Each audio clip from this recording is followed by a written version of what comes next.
review.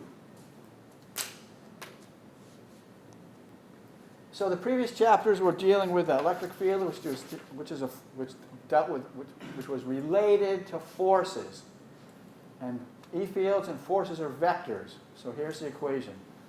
The definition of the E field is the force between the probe and the charge that created the field divided by the probe. So the E field only depends on the charge that created the field, not the probe. Here's another way of looking at charge. It deals with potential energy and scalar fields. And here's the equation. The field is equal to the potential energy between the charge that created the field and the probe divided by the probe. So once again, the field only depends on the charge that created it. And this is useful because we can measure potential. It's a scalar. So this is just Physics 121. We learned that the work done by a force is equal to minus the change in potential energy. And of course, we're going to use that. And here's the definition of work from 121.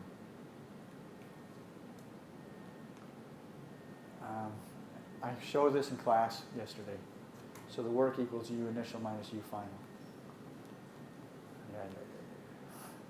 And so here's our strategy. We want to calculate the change in potential energy because eventually we're going to talk about the scalar field. And this is the numerator, right, of the scalar field. So, but we have to calculate this first. So again, this is just a fact that I proved Wednesday. The work equals U initial minus U final. Okay, here's just the definition of work, right? It just says integral. And from some initial state to a final state, so it's alpha minus beta, let's just say. So that just means alpha is U initial and beta is U final. So that's how we're going to calculate. There's no straightforward way of calculating the change in potential energy. This is the way we're going to do it. Okay, so we did this, and that's what the handout is. And I want you to please, on your own, go over the handout, just really to convince yourself. I mean, this is really what you have. This is the work involved, right? You just have to do this integral. And as soon as you do this integral, you can figure out the potential energy. But sometimes this integral, might be a little bit of work, Okay, so this is our result. Potential energy of 2-point charges, K, Q1, Q2 over R. All right. Now, right at the end of class, I made a statement. And I said that potential energy UE equals 0 at x equals infinity. And that kind of makes sense, right? I mean, it makes sense just from the formula, but it also just makes sense because if you have 2-point charges and they're infinitely far apart, are they interacting at all? Certainly not. So what's the potential energy? 0. Because, the potential energy is related to the work of the work of interactions. All right? Okay. So,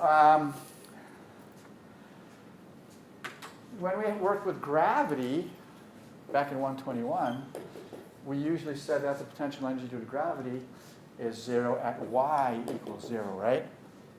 So all I'm saying is, we always have freedom to choose where we're going to put our 0 point.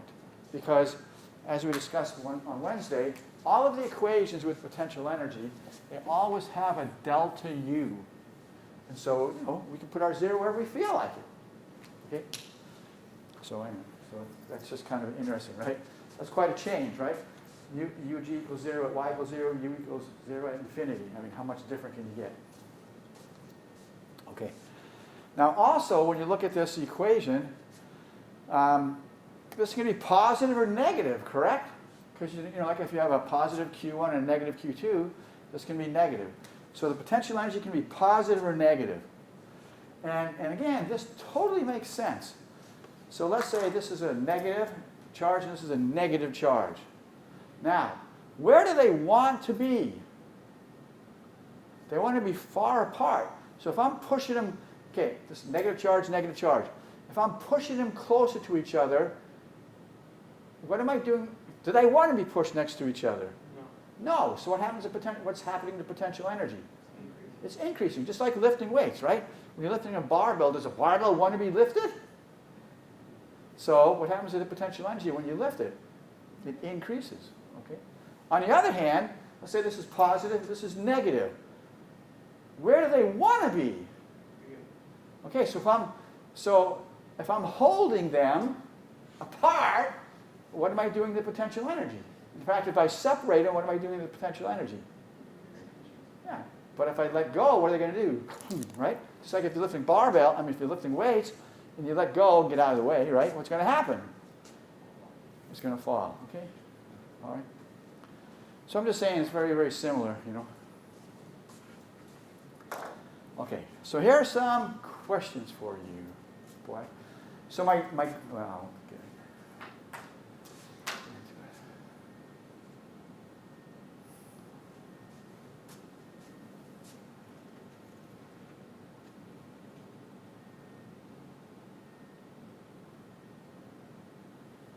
These are just questions concerning this problem we just did Wednesday.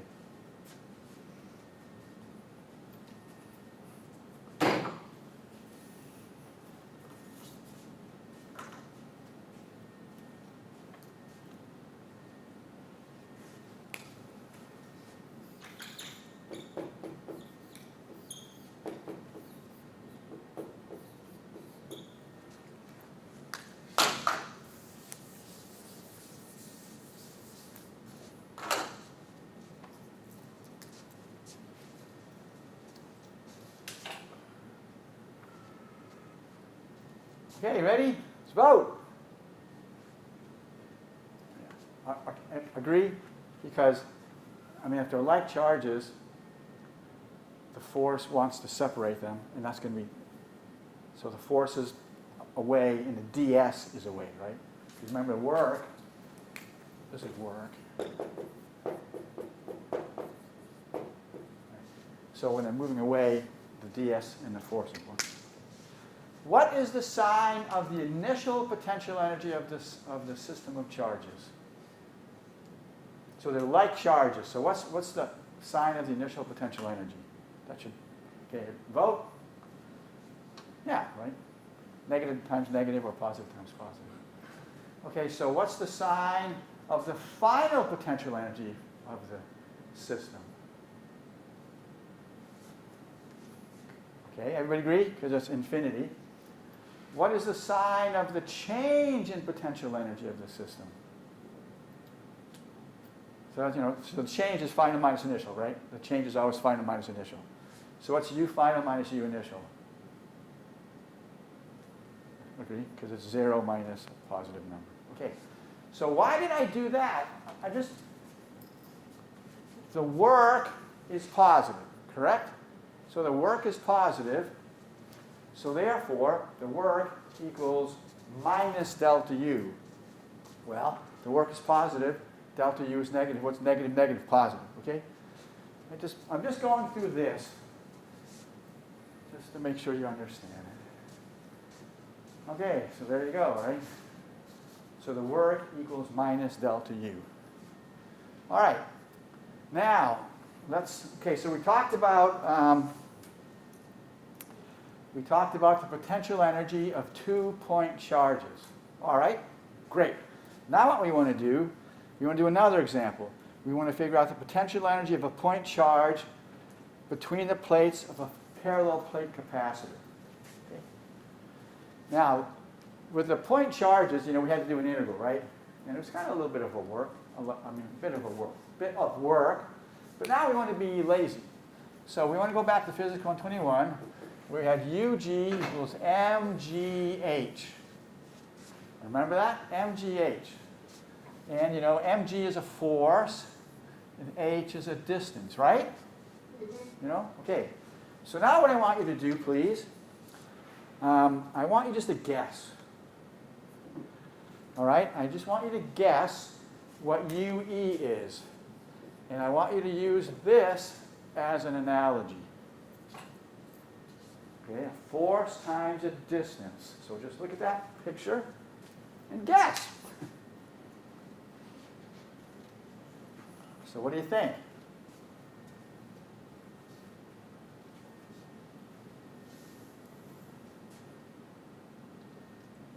What's the force? Because you have a charge Q in an E field, right? The E field is E. So what's the force on that charge? Okay, QE. That's EQ, QE, whatever. All right? So there's a force. And then what's the distance variable? Yeah, yes. Ta-da! Right? We're going to prove this later on, but I mean, it's correct. All right, it's correct. Now, you have to be really careful, though. Whenever you have a capacitor, they're always going to measure the S from the negative plate. It's just a convention, all right? I mean, they had to make a decision somewhere. So S equals 0 is always going to be the location of the negative plate, all right? And that's kind of okay. And it makes sense. You know, think of a positive charge. Where does it want to be in the capacitor, I'm saying? At a negative plate. And so isn't that a good thing to call potential energy equals 0? Just like dropping a barbell, right? We're going to say when it's at the ground, it's 0. So that's okay.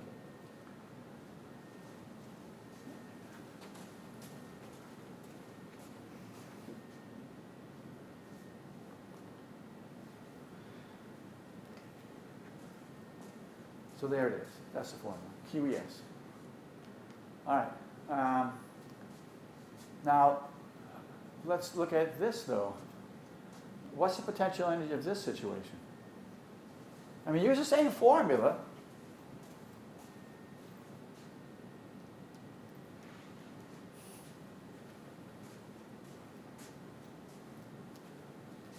Let's do this. Sorry. All right, so it wants to be here, correct? So we're going to say that's U equals 0. And then if it's here, it doesn't want to be there. So it's going to be, you know, Q, which is positive. Well, I mean, it's going to be QES, right? Some positive number, okay? So this is just, with a positive, it's just like lifting weights. So it's either going to be, so the potential energy is going to be between 0 and some positive number, just like lifting weights. But negatives always mess things up. Okay. Where does it want to be? All right, it wants to be here, correct? Okay, so what's going to be the potential energy there? Using this equation. It's going to be negative QES, right? Okay, so so what's it going to be here?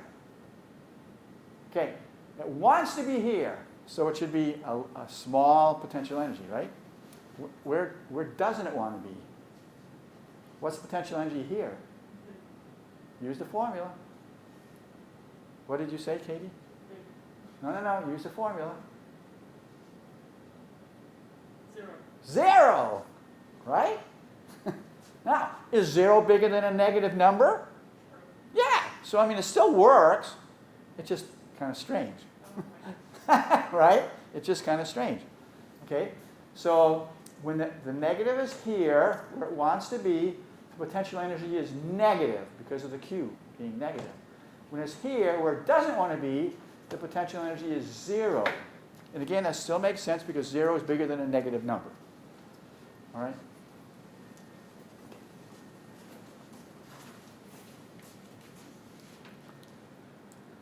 All right.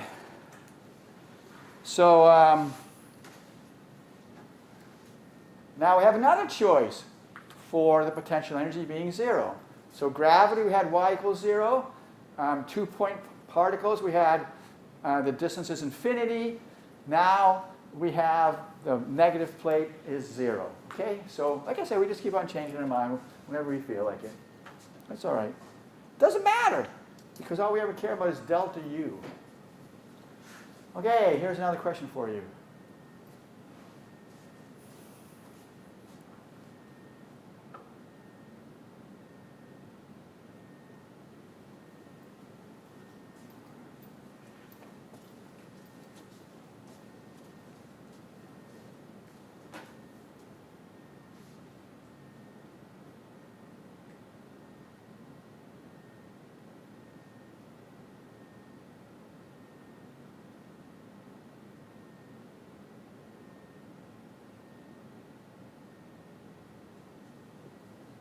So sometimes students get mixed up with potential energy and potential. So you don't want to mix those things up because, I mean, they're related, but they're very, very different.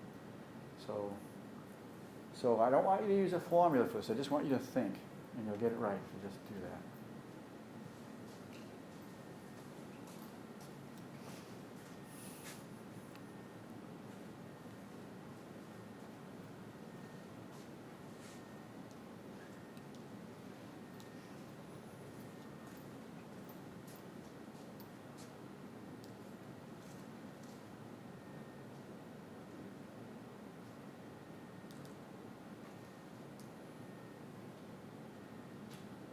Okay, you ready?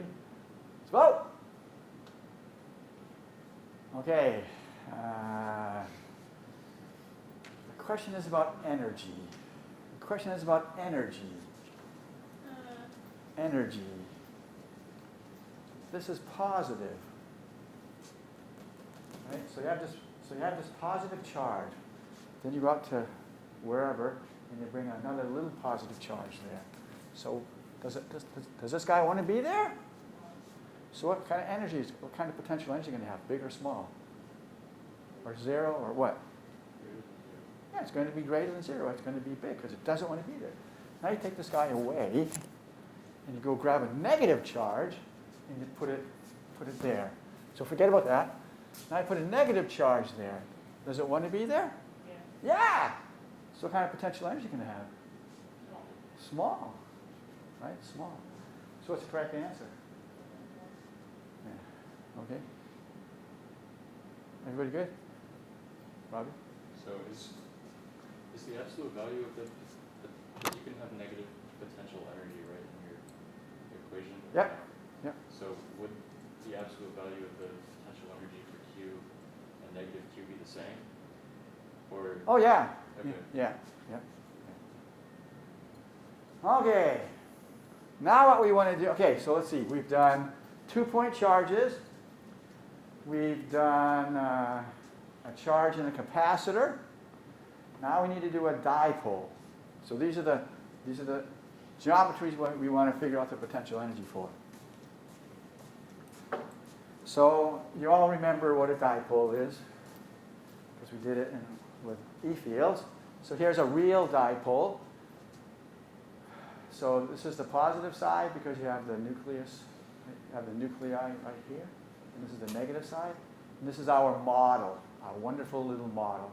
Positive equal negative, and then we just assume that it's held together by some way which we don't care about. So that's a dipole, just a model. Okay, so we want to calculate the potential energy, all right?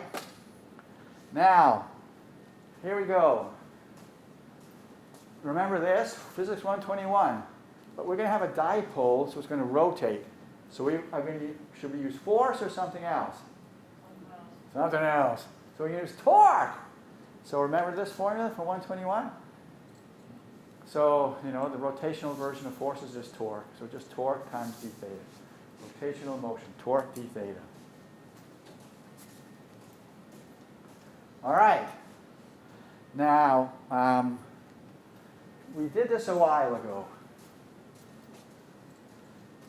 So remember this? Here, okay, so this is the dipole, right? There's your plus, there's your minus. We're just saying that it's held together. And this P was the dipole moment, the electric dipole moment. It's a vector that points from the minus to the plus. And we figured this out, right? We derived this. So the torque, remember torque is P cross, we derived this. We said that the torque was P cross E. So the magnitude is just PE sine theta, right? You did that in class. Look in your notes if you don't remember. Okay, so torque is PE sine theta. All right. Oh, you're not supposed to see that. Sorry. Okay, so what I'd like you to do, please. Good. What I'd like you to do, please, is use this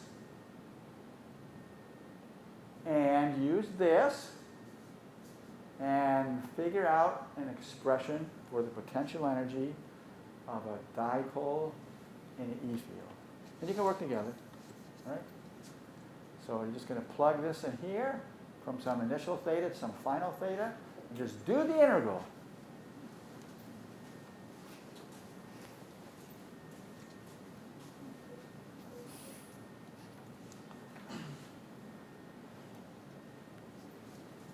Now there's a little trick. I got to tell you the little trick. So, what is going to be the direction of rotation, clockwise or counterclockwise? Clockwise. So what kind of sign do we have to insert there? Negative, right? So just make sure you put a negative in there.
You all done? I don't know where what the integral is, or like the interval. Sorry? I don't know from where to where. Oh, just theta initial to theta final. Oh, then yeah, I did it. Okay. Yeah, just go theta initial, theta final. Everybody done? So everybody get this? Yes? Okay, so everybody got this, I hope? Yes. All right. Now look at, this is a vector, right? And this is a vector. So what type of a vector multiplication has a cosine in it? Dot. So that's why this is really the better way to write, minus p dot e. Okay? Minus p dot e. So that's the potential energy for this situation. Okay? A dipole. Now, let's see if it makes any sense. All right? Let's see if it makes any sense. What orientation will give you the minimum amount of potential energy? In other words, how does it want to be oriented? For what angle is going to give you the absolute minimum potential energy? 90 degrees. Now, where does it want to be? Where's this guy want to be? Where's this guy want to be?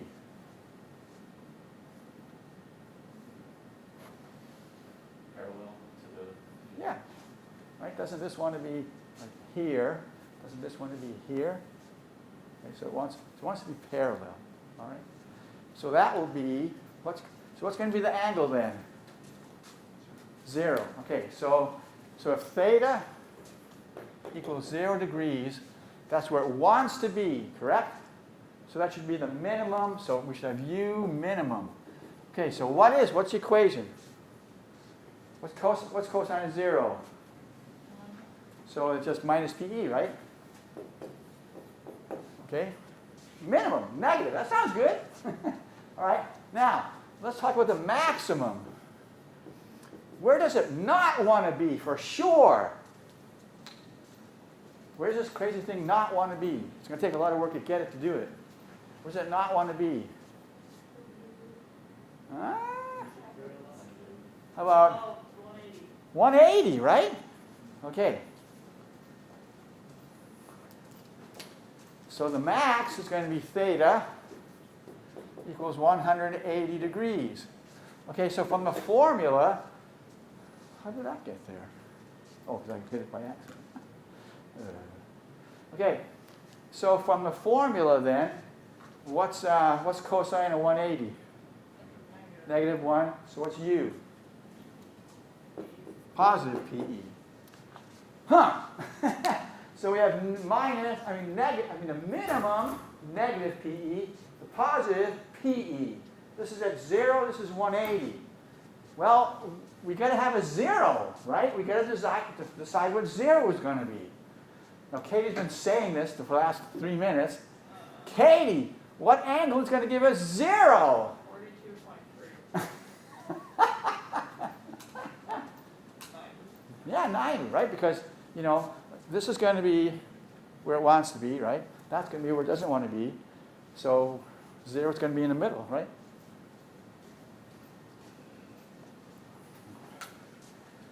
So theta equals 90 degrees, u equals 0.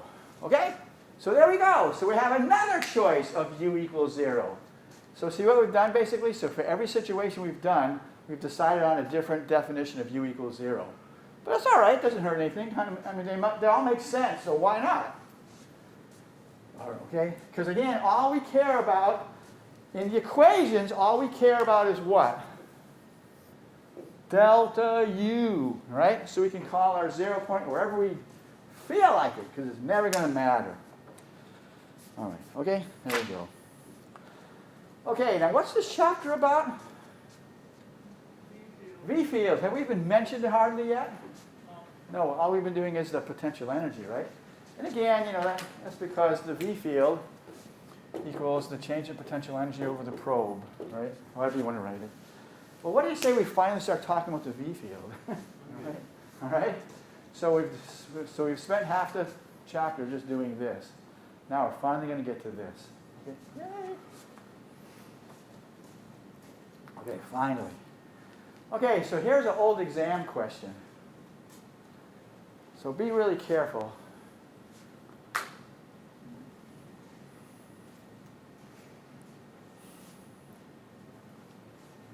This is a probe, remember? How big is the probe? Small. Now, what's small mean? Just so you don't disturb, the big charge that's creating the field, all right? So however small that you need.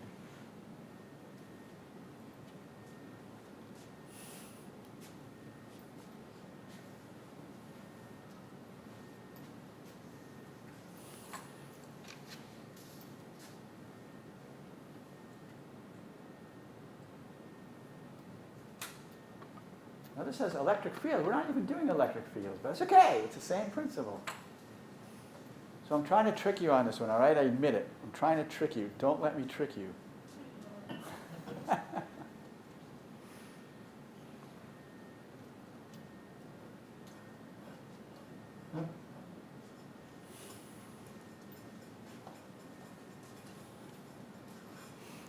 Okay, before we vote, I want you to talk amongst yourselves, please.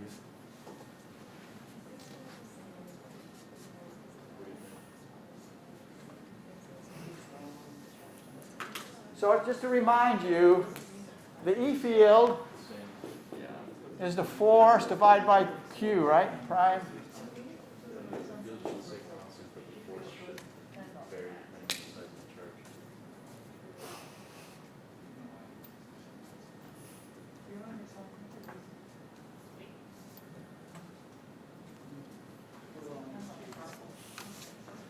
Do you three agree or disagree? You guys agree or disagree? Okay. Oh, so are you disagreeing? No. All right, ready? Let's vote. Oh, you guys are awesome. Pat yourselves on the back. Because again, does the probe have anything to do with the E field? It's just like the nose that you use to smell the dead fish, right? Very good, very good. That's great. All right. Okay, so once again, I've already said this 50 million times, right? You have this charge. You have a charge, Q. It creates a scalar field. Then we put a little probe here. And I used to say, what does it feel, right? But I don't do that anymore because we're talking about potential. So rather than say, what does it feel, I say, what does it have? Right? So here's this Q here. Then here's another Q. What does it have? Sorry? Well, you don't know that yet. But it does. It has potential energy. Right? It has potential energy. True? Two charges, Okay. And so that's why the definition is the potential energy, whatever. But we don't want this to depend on the probe, so we have to divide by the probe. Okay? That's just how you define it. Any questions about that? Now, this is how Randy Knight describes it. He says, all right, so here's the source charges that create the potential, and here's the probe, right? The source charges alter the space around them by creating an electric potential. That's fine, but I like this one easier. Now, let's look at units.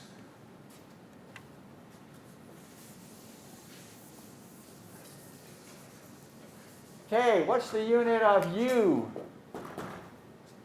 Energy. Joules. What's the unit of charge? Coulomb. So, a joule per coulomb is a what? Volt. Right? So yeah, volt. Okay, so a volt is a joule per coulomb. Okay, so here we go. All right, so here, here we have this is supposed to be a potential. All right, that's the Randy Knight potential, all right? Here's the V field, and we stick a charge in it. What is the charge going to not feel, but have? Potential energy, right? So, I mean, again, this is just this equation, right, manipulated, but it's a different interpretation. This is the definition of the V field. This is, if you have a field, you stick a charge in it, what does it have? It has potential energy. So it's the same math, different interpretation, okay? All right, here's another question for you.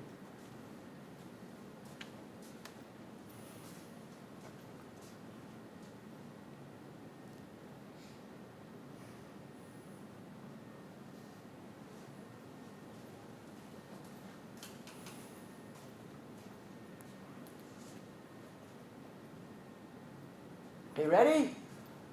Let's vote. Yeah. Because it's just, it's a 9-volt battery. So that's 9, and it's 1 coulomb, right? So 9 joules, okay? Good. Okay, let's talk about a capacitor again. So which plate has the, by the way, we also want the probes to be positive. It just keeps things simple, So I always assume that the probe charge is positive. So which plate, the positive or the negative, has the higher potential?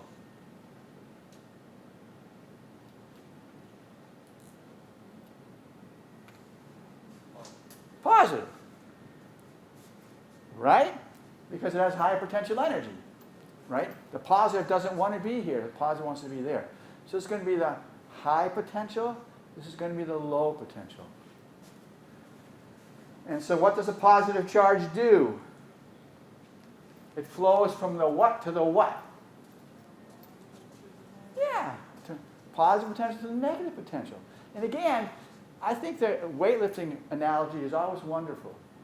So this is just what happens naturally, right? If you put a positive there, it's going to go from high potential to low potential. Think of lifting weights. Now, it's not potential, it's potential energy, which is related, right? So if you have a lifting weights and you drop it, what's it going to do? It's going to go from high potential energy to low potential energy, right? So it's related. So it's nice and easy to remember that. Now, how about if you have a negative? So another crazy term. So this is a high potential. This is a low potential. So there's a potential difference between the plates, right? I mean, that's why, if you notice, sometimes I've been writing delta V or delta U. So sometimes people use the words potential difference, but sometimes they just say it's voltage, okay? So you're going to see a lot of the words that have the same meaning. Sorry, that's just how it is, you know? It's like a V field, potential field, potential, voltage, they all mean the same thing. Sometimes they'll just say, sometimes they won't even bother writing potential difference, they'll just say potential. Okay, so just be aware of that. It's kind of bad. Okay, let's talk about oh, by the way, what if you put a negative charge in here?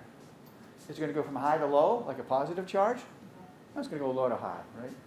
So that's why we like to think in terms of positive probe charges, because then we can use the analogy with lifting weights, you know, sort of. Okay.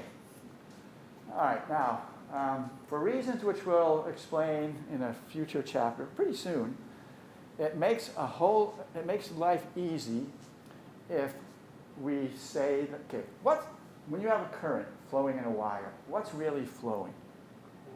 Electrons. Okay. For reasons which we'll get into real soon, it's much easier mathematically if we say, forget about reality, and we say that the thing that's flowing in a wire has a positive charge. So we always talk, so in physics, and you talk to an electrician, it's the same thing, we use the term conventional current. So conventional current is the motion of positive charge carriers. Now notice, I didn't say protons, because that'd be a lie, right? So I made up something. Positive charge carriers. So is there such a thing? No, who cares? All right? So we're always going to talk about conventional current. So basically from now on, you should always assume that the current is a motion of positive charge carriers. If I want to talk about what's real, I'll always say electron current. But if I just say a current, it's motion of positive charge carriers, okay? So that's kind of like a preview of what we're going to talk about. All right. So this is like a super funny, I think it's great actually, analogy of a battery. Okay. So remember, positive charge carriers. So here's a positive, this is the positive terminal, here's a negative terminal. Here's a positive charge carrier. Where does it want to be? So I'm just going to stick it there. Where does it want to be? It wants to be there, right? Because it's, lazy bum, right? I mean, lowest potential energy is happy. Okay. Well, come on. A battery, produces voltage. So in my head, I'm thinking energy, right? Because, potential is energy over charge, right? So when I think of potential, I think of energy. I think that's useful. So I want to get some energy out of this battery. Here's this lazy bum positive charge carrier just sitting around on the sofa doing nothing. If I want to get some energy out of this thing, what do I got to do to it? I got to put it up there where it doesn't want to be, right?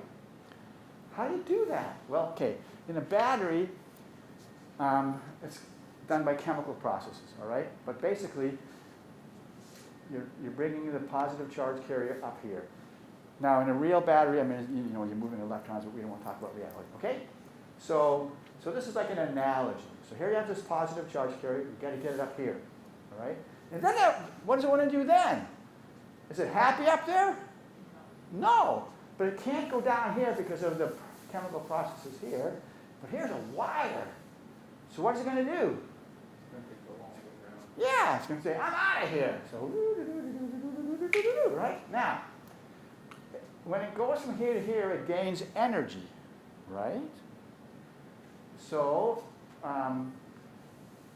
here's a light bulb. What do you think it's going to do with all its energy?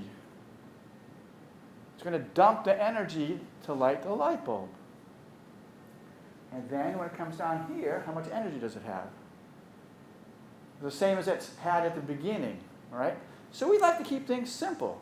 Let's just say it's 0, all right? 0 energy, 0 volts. Then we make it go up here, so it has 6 volts. And then it comes down, then it goes here, gets rid of all its energy, then it's back to 0, all right? So here's the analogy. So here, this is this, right? And so then you have these little people in the battery, and they take the positive charge carriers, and they bring it up here and give it energy, right?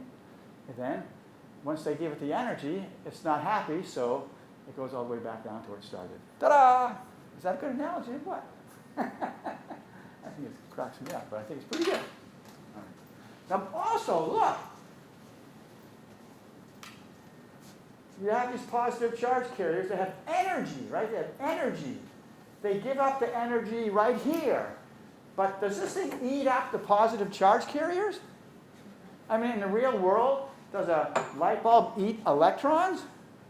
No. You know, the electrons or a positive charge carrier just gives up the energy, or the voltage, okay? It gives up the energy, that's all, right? There's no Pac-Man that eats electrons, you know, or eats positive charge carriers, okay? I bet you if you went to the Aloha Center and you asked the question, you know, what happens to the electrons when you have a circuit like that? They'd probably say the thing eats them up, right? It uses up electrons. It doesn't use up electrons, it uses up the electrons' energy. Okay? All right. Oh, let's see. Oh, we're done. We're done. Thank you very much. So my glasses are in the shop. So I have these old glasses, but they're like useless. So that's why I had to get so close to this, because I couldn't see anything.